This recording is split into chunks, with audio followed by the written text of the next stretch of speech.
Hey guys, this is What If Deku Was Hellboy Part 1.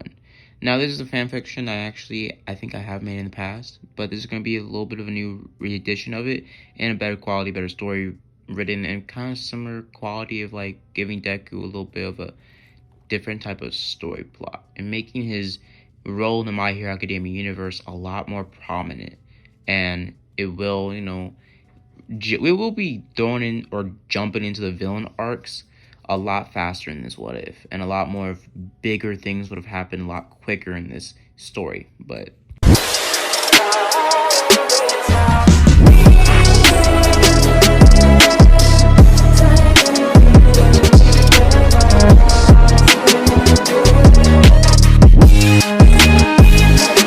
let's start off with, well, Deku's origin and how Deku would come to be in this world.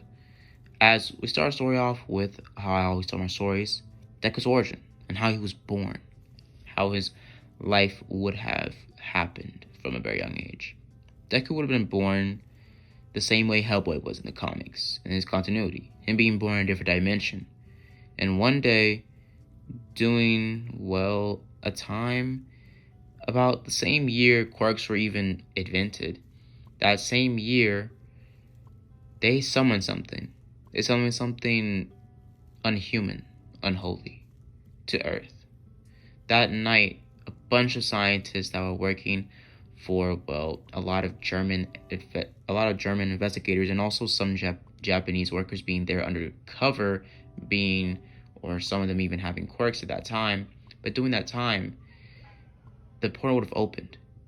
It would have opened, releasing Deku, or Hellboy, as that flash of demonic energy would have lord over Earth entirely. And it would have spread those few quirk people that were there, and pretty much spreading their evolution across the worldwide, making quirks appear into the world way faster in original canon.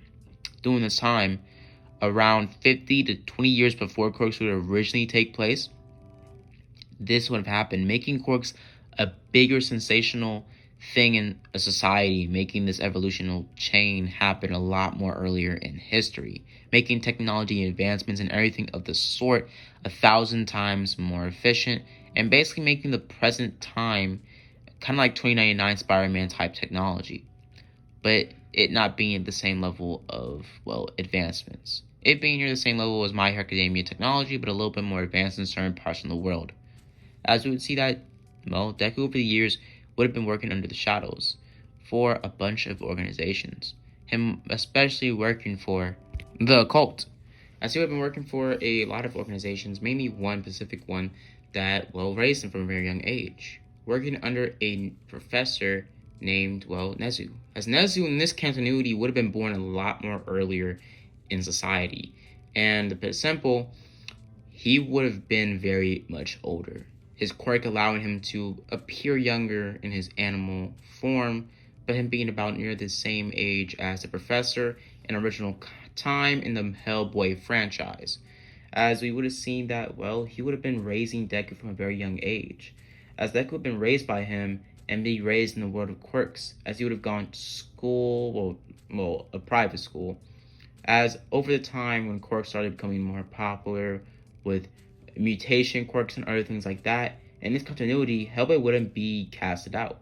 He would appear himself and blend in, and basically make himself appear as a mutation quirk user.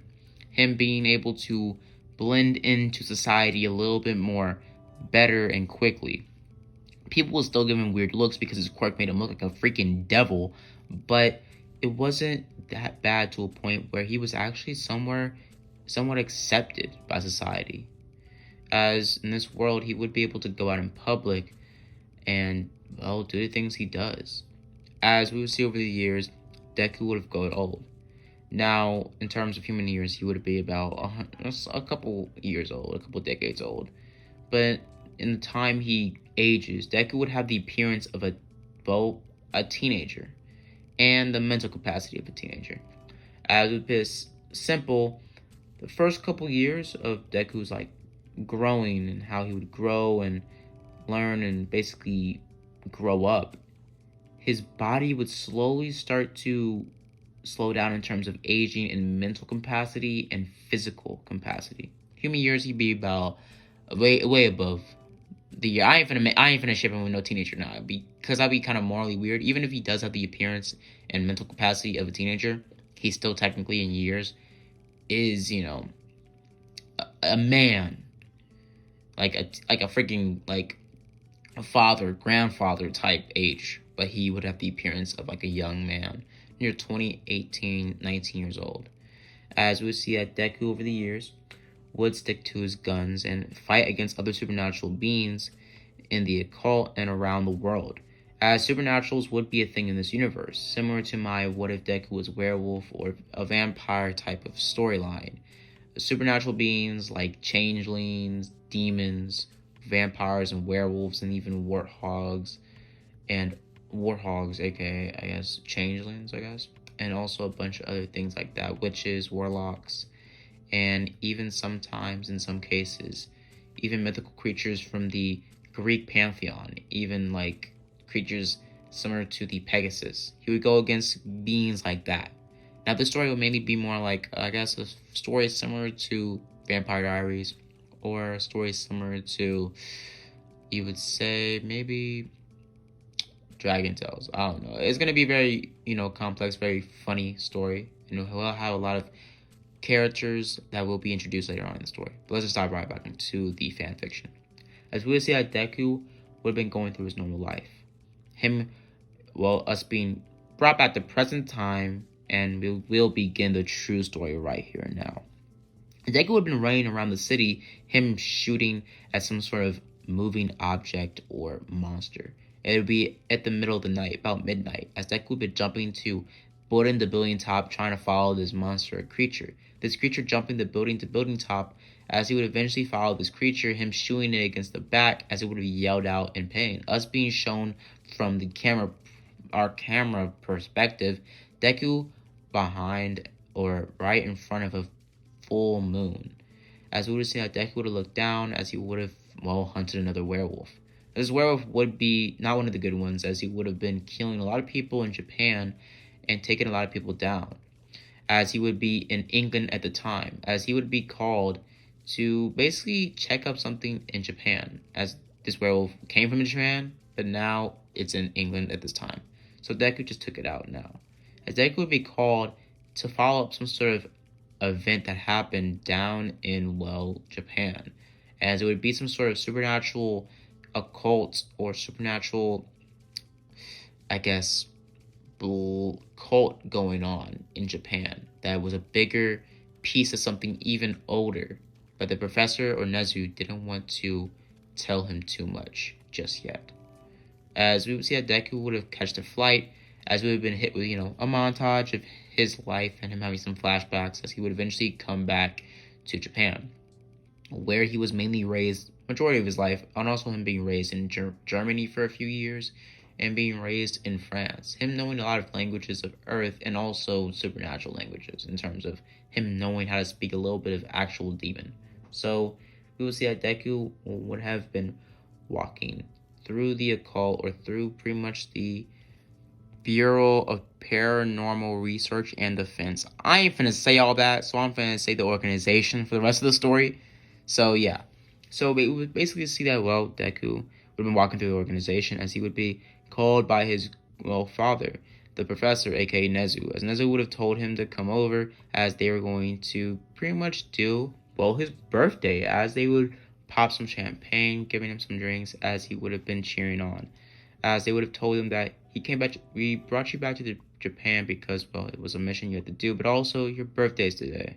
And I'm kind of having the, impression that you forgot. As Deku would have scoffed, saying, I have a lot of things on my mind lately over the years. As they start to talk a little bit, as eventually we see that Deku is, walking to his old room and this organization or this area in Japan. Organization, pretty much the area where this organization is, because it has multiple different bases, and the one he really grew up in was in Japan. As he would have sat in his room looking at old posters of him, as he was a huge All Might fan when he was younger, or near the years of his 18, 20-year-old human years. As we would see that Deku would have just gotten up, as he would have looked around, basically going over certain, pretty much toys and pretty much books he had on heroes. His heroes would have made a bigger pop culture pact on society a lot earlier in time. All Might being a little bit more older in this continuity alongside Endeavor as well. As we would have seen that, Endeavor and All Might would have made their roles in Hero Society a lot more earlier, but them being about like in their 30s, 40s, maybe 60s around this time. Not 30, like 30 or 40s, maybe 50s around this time. As we would see how Deku would have just walked around his room, him reminiscing about old childhood memories. As he would be interrupted by Rina. As Rina would be a new character I'm making, Rina would be, the sister of Endeavor. Or basically, yeah, the sister of Endeavor, as she would be a current love interest for Deku. As Deku looks over to her and says, "It's been a long time. How you been, Rina?" Rina replying with, "It's been a long time too, and I've been okay. But are you okay with your time in Russia, Japan, and everything like that?" As she would have walked closer towards him and starting to basically fix up his coat. As Deku would have chuckled, saying, "It's been a long time, but how's Endeavor? How's her brother?" And she would have said, "It's okay.